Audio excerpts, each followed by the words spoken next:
So this guy who calls himself Babe Rogers, I guess, recently went viral because of a Twitter thread he posted about how he came down with the pox. And these stories are really popping up all over the place. These guys are telling their story about how they came down with the monkeypox and it's a deadly emergency and we're not going to stop having orgies, but we need more federal funding. But that's beside the point. And I think this story went particularly viral because Matt Walsh talked about it on his show, and I made the mistake of actually looking into this account because it was just so bizarre. I'm like, could this really be possible? And unfortunately, it is. Now, admittedly, I don't use Twitter. I do have an account there. You are more than welcome to follow me, but that's probably why this came as such a shock to me. I guess it's probably a little bit naive, but I thought that Twitter was kind of like the rest of the social media platforms where you can't just upload hardcore content, but I guess this isn't news to most Twitter users. And you can also say that I was a bit naive in not understanding how depraved some of these people are. So Matt Walsh highlighted this guy who, of course, calls himself Babe Rogers, and he has a pee fetish or something like that. And this guy, Babe, if you read I can't even bring up his Twitter page because it's absolutely so graphic. It's not going to fly on YouTube, but he does acknowledge that he deleted the thread about how he got the pox. And I mean, that's just a drop in the bucket because there's so much disgusting stuff on this Twitter account. It actually begs the question, why are you giving this stuff away for free? If you're going to do these terrible things to yourself, including drinking pee, maybe that's something you should charge for. But I'm new to this. I didn't realize how deep this rabbit hole actually goes, and I should have known. Of course, there's absolutely a market for everything. I just didn't realize that there are guys on Twitter posting full nudity. I mean, foot stuff, mouth, I mean, the list just goes on. And his thread about how he came down with the pox, I can almost assume, is probably vanilla compared to some of the other stuff that he's probably been doing for years. And to make this worse, I guess, we talk about all the censorship that happens on Twitter, all of the mean words that you are not allowed to say. They will ban you.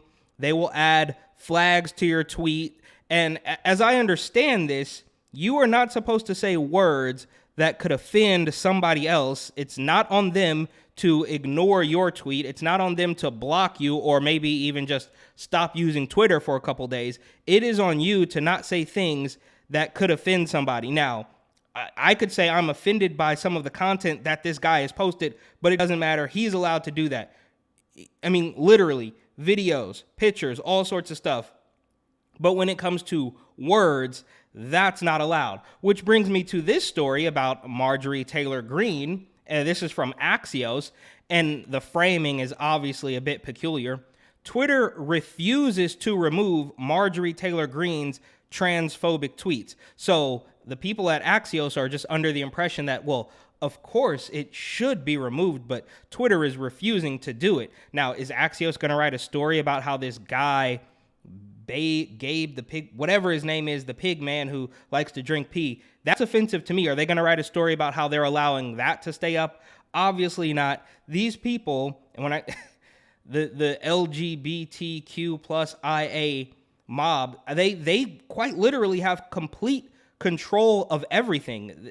I mean, that's why we've even gotten to the point where, for some reason, they're not even using the word gay anymore.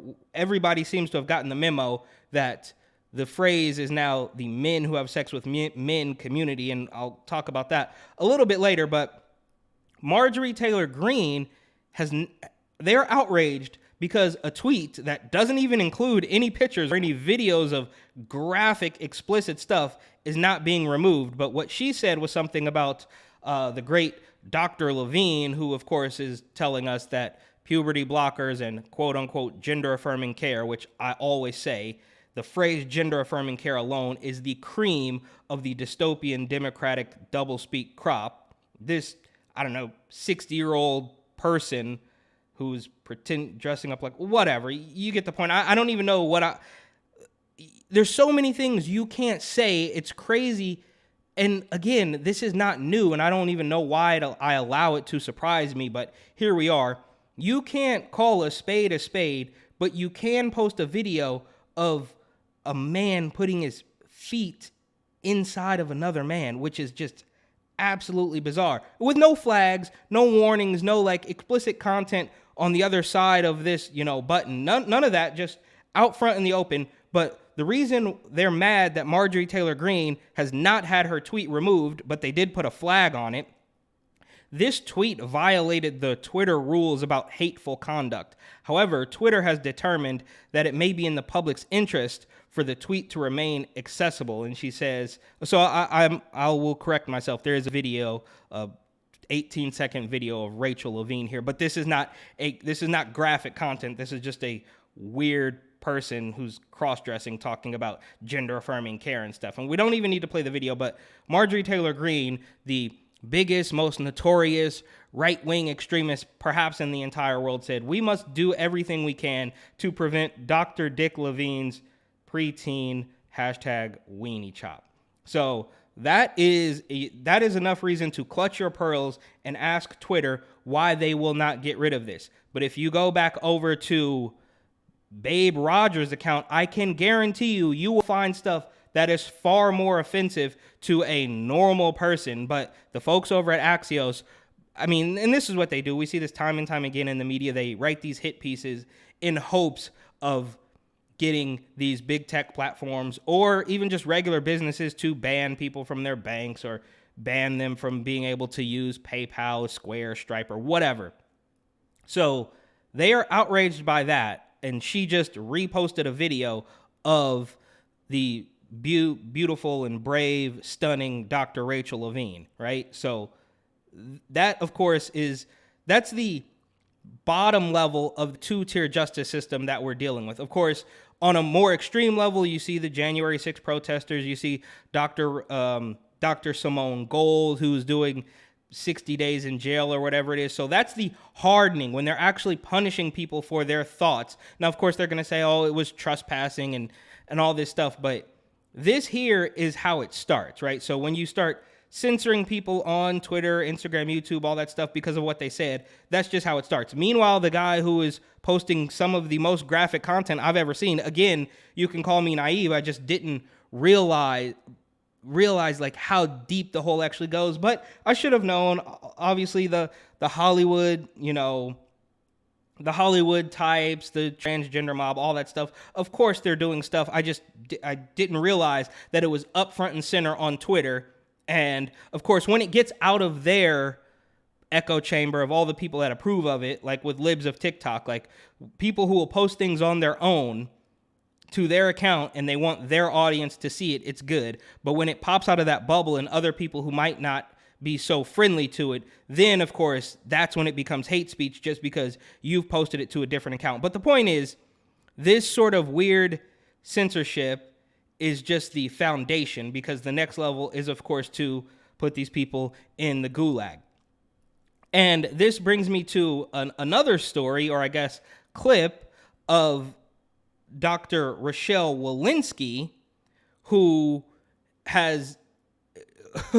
got the memo, of course, that you can't say the gay community anymore. Now, she still does in this clip, but you can tell that she's trying not to. And this is her reporting about monkeypox and about how some kids came down with it.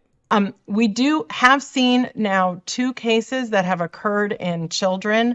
Both of those children are traced back to individuals who come from the men who have sex with men community, the gay men community. And so when we have seen those cases in children, they have generally been what I call adjacent to the community most at risk. Okay, so she's stumbling all over her words. She doesn't want to say gay. She doesn't really want to talk about it, or maybe she does want to talk about it. And she apparently the White House has spent $25,000, which is nothing to them. It's a drop in the bucket, but it's not working. You spent $25,000. Maybe I said 2,500, but it was definitely 25,000. I think I even have that article up. Biden administration spent over $25,000 on media coaching for CDC director. So that's what they're paying for, and that's what they're getting, is her stumbling all over her words. And you will also notice a very precisely timed So she's, these kids, we have 2 cases and they're adjacent to the men who have sex with men community, the gay, it's like, she knows that she's not supposed to say it, but as she's doing this interview, and this is just my take on it, obviously, that she realizes how silly it sounds. So she jumps out the window as far as the regime is concerned, and she uses the term gay, but she throws that in there right between the words gay and community just to sort of break it up a little bit. And perhaps that's a little bit conspiratorial on my part, because she does pepper all of her interviews with and all this stuff. But that's just because she doesn't really know what she's talking about. She's having a hard time memorizing the script or something. So I don't know if it was on purpose, but it feels like she was told not to say it, but she realized how silly what she was saying actually sounded. So she just went out there and said gay community, even though she knows she's not supposed to. So she throws the word in there multiple times. And, of course, Walensky, along with the entire media landscape, has gotten the memo. The Washington Post, Daily Beast, all the local affiliates are now saying the men who have sex with men community. So apparently they weren't kidding 6 months ago when they said don't say gay. Now, we also had that video from Postmates, which perhaps this isn't really related, but it's a little bit funny that during Pride Month back in June, Postmates went viral for an ad that they were running about the bottom-friendly delivery menu, so you could receive without making a mess of the entire bathroom or the bedroom or the bathroom at the stud or the lookout or whatever. I mean, apparently these guys just can't wait to get home. I mean, I've learned so much over the past couple of weeks, because we have guys like Scott Wiener, my favorite, the creepiest man in all of American politics, who will say, this is an emergency. We need more shots. We need this. We need federal funding. Joe Biden has to pay attention. Emergency, emergency, emergency. The LGBTQ community is in danger. But on the other side of that coin, they will also say, well, it's not exclusive. You don't have to be gay to get this, and we shouldn't be stigmatizing people. So the way that these people twist themselves into pretzels over every single little thing is absolutely astonishing. The mental gymnastics, I guess, is just remarkable. And for the Biden administration to spend, which is really nothing, $25,000 on media training for Rochelle Walensky, I think they should actually get a refund, because she's completely terrible. And the obvious question about what she says is, how did these kids get it? If you watch the stories of these guys on Instagram and Twitter, and they're almost, they're pretending like, oh, this is so sad, we need help, we need more money. But on the other side, again, they're kind of wearing it as a badge of honor, and they don't want to stigmatize anybody. So they're taking these selfies and they're recording these videos with these horrible scars all over their faces. And it's like they want nothing more than to just have it both ways. Obviously, we shut down the world for nearly 2 years, or the country for nearly 2 years. Actually, the entire, whatever, it doesn't matter. We don't need to rehash old Rona stuff, but everybody shut down. Businesses were closed. Kids were, forced out of school. Their learning has been stunted, all this sort of stuff.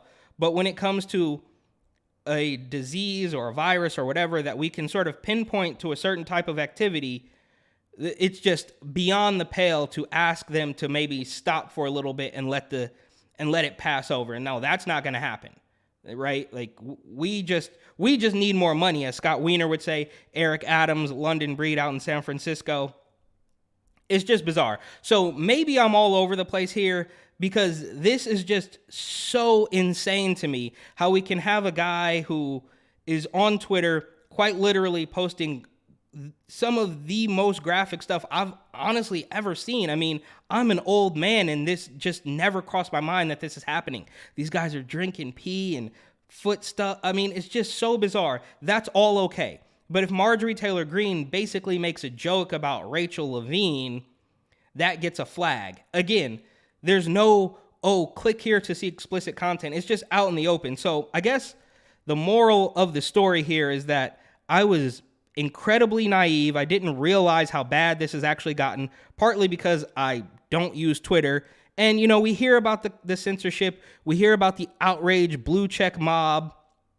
And I could almost understand how you would need to censor tweets. You would need to censor political stuff if there wasn't quite literally hardcore pornography also on Twitter. Again, without any warnings, without any click-through, notifications. I mean, they will put a warning on something about climate change or the World Economic Forum, but a video of a man, I'll put the link in the description so you can go ahead and check it out for yourself if you so dare. But like I said, my point here is this is actually far worse than even I thought.